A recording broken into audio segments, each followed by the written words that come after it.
So, yeah, they met with me, and I'm grateful they took that meeting with me, you know? Okay, but ultimately, Trump did not agree to pardon you. It's not there yet. Nah, it ain't there yet, but they took the meeting, so. So the question is, why did you feel you needed a gun in that particular situation in San Diego? See, my security, both of my other securities, 3 securities. Yeah. Both of my other securities missed their flight. Oh. You know what I'm saying? So the other security had to fly with 2 guns. Boosie Badazz is now facing a federal sentence that has left fans across the world holding their breath, wondering if one of hip-hop's realest voices is about to be silenced behind bars for years. Behind the platinum records and the street anthems, Boosie was caught in a situation in California that spiraled from a dropped case to a full federal indictment that's got him tweeting at Trump, begging for a pardon. The shocking truth behind what brought him to this point is more twisted than anyone imagined, involving old grudges, police vendettas, and a system that's been trying to take him down since he beat that murder-for-hire case back in the day. And we're about to reveal it all. Yo, what's good, fam? We about to dive deep into some real street drama and federal politics that's been shaking up the hip-hop community. This is the story of how Boosie went from celebrating his freedom to facing years in the feds. And trust me, this one hits different.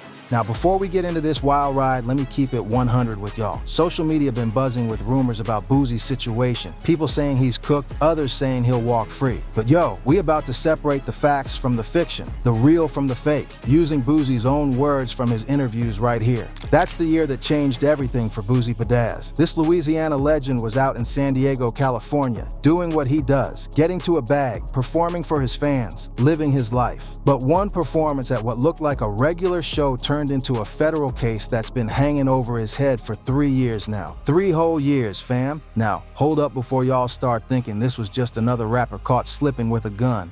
The reality of this situation runs way deeper than that.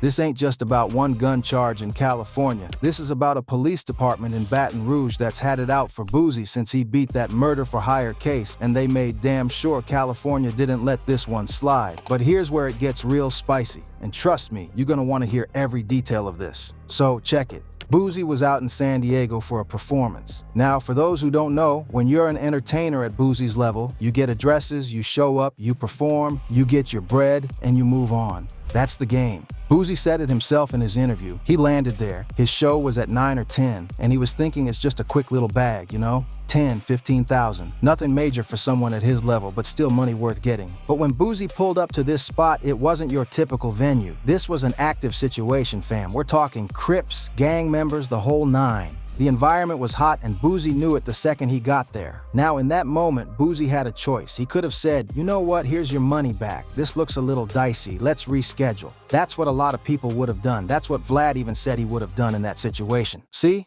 Boosie looked around and realized he was in the jungle. Just him and his security guard, surrounded by all these people he don't know. And he's thinking, if it go down, my security can't shoot both of these dudes. So what does Boosie do? He straps up. He's got a gun on him for protection, not to cause problems, not to start nothing, just to protect himself in case things get crazy. Now here's the kicker that nobody saw coming. One of the guys at this video shoot was already being watched by the San Diego Police Department. They were monitoring his live streams, keeping tabs on him, and during this performance, they're watching the live stream and they see Boosie in the back with a gun visible, surrounded by all these gang members. The police are like, oh, who's this guy? Someone says, that's Boosie. And just like that, helicopters come in, the whole block gets swarmed, and Boosie becomes the target when he was never even the original target to begin with. Boosie gets arrested on the spot. Gun charge, federal gun charge. Now, for most people, this would be bad enough. But for Boosie, this is catastrophic.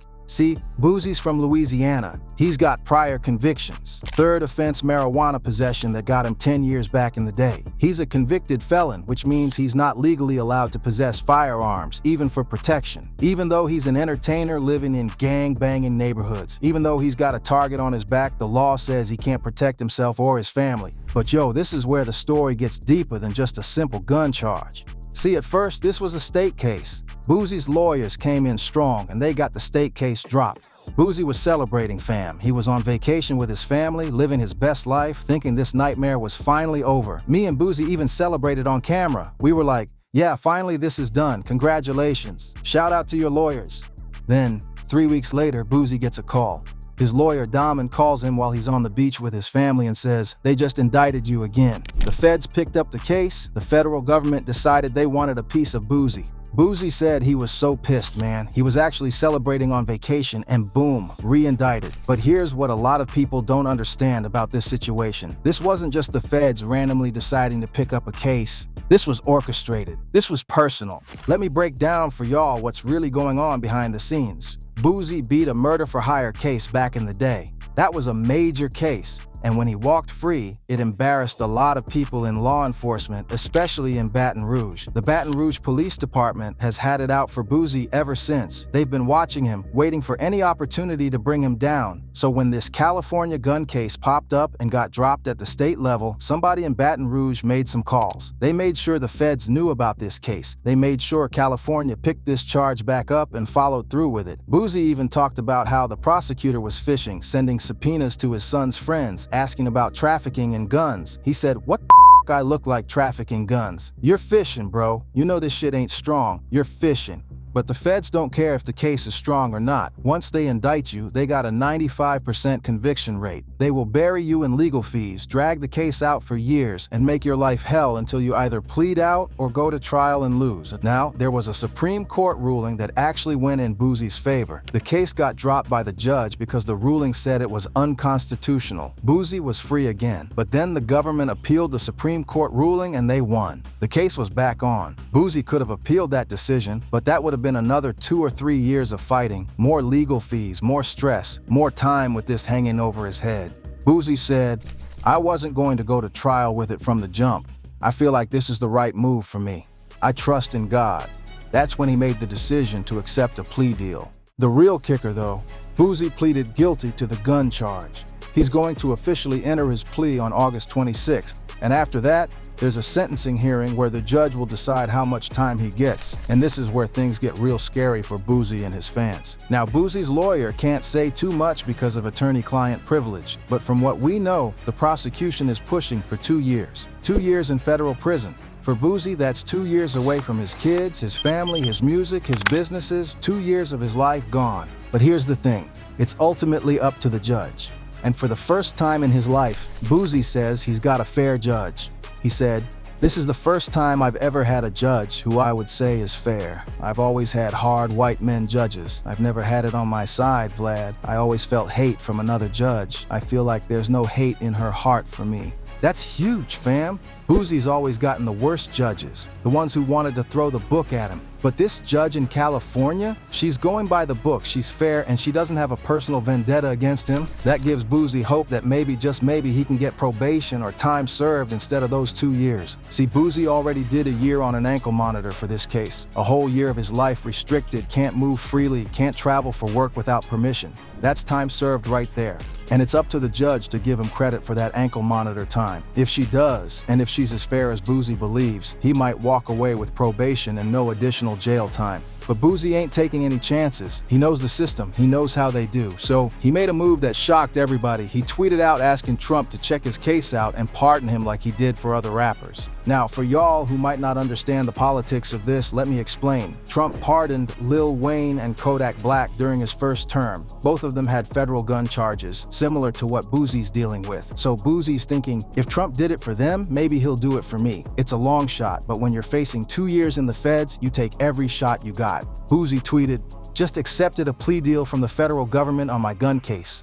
I thought this case was over and I was going to get on with my life, but God don't make mistakes and I'm tired of fighting. Talk to my family and this is the right decision. To all my fans across the world, say a prayer for your boy." That tweet hit different, fam. You could feel the exhaustion in his words. 3 years of fighting this case, thinking it was over multiple times, only for it to come back. That'll break anybody down. But Boosie's not broken. He's tired, but he's not broken. He said his mama got on him about asking for a pardon. She told him, "Stop asking for a pardon. You're taking your faith out of God. You're putting your faith in a man. Stop asking people."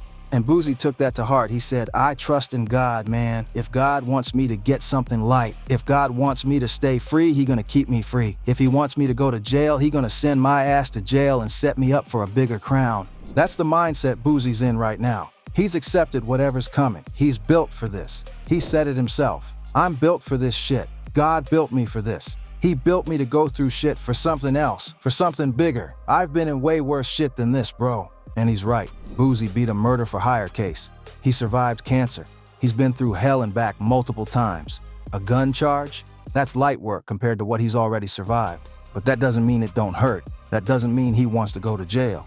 Now, this ain't just about Boosie. This is about what this case represents for the culture. This is about how the system targets rappers, especially rappers who come from the streets and keep it real. Boosie's not a violent felon. His record is marijuana charges. Weed is legal in damn near every state now, including California, where he got arrested.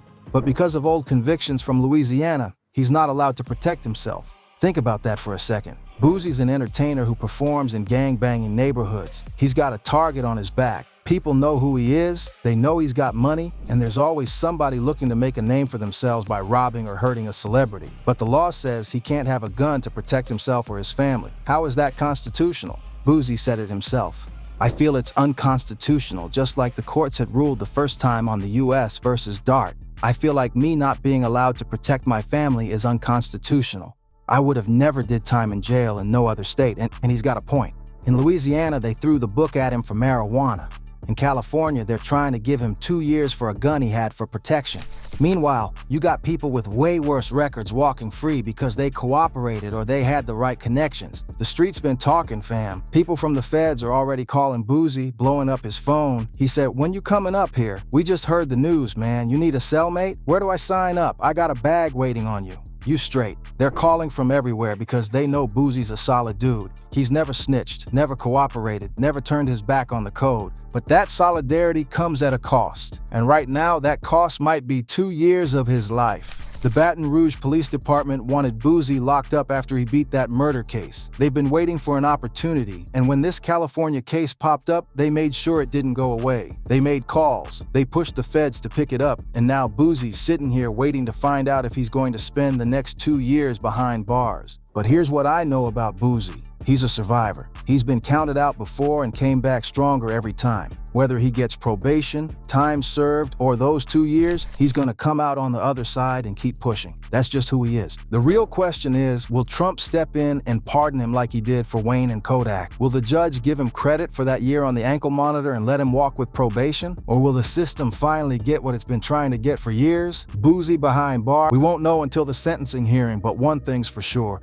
Boosie ain't going out without a fight. He might have accepted the plea deal, but he's still fighting in his own way. He's putting his faith in God, trusting that whatever happens is part of a bigger plan. For now, all we can do is wait and see what the judge decides. Boosie's fans across the world are praying for him, hoping he gets to stay free and keep making the music that's been the soundtrack to so many people's lives. But if he does have to go away for a minute, best believe he'll come back harder than ever.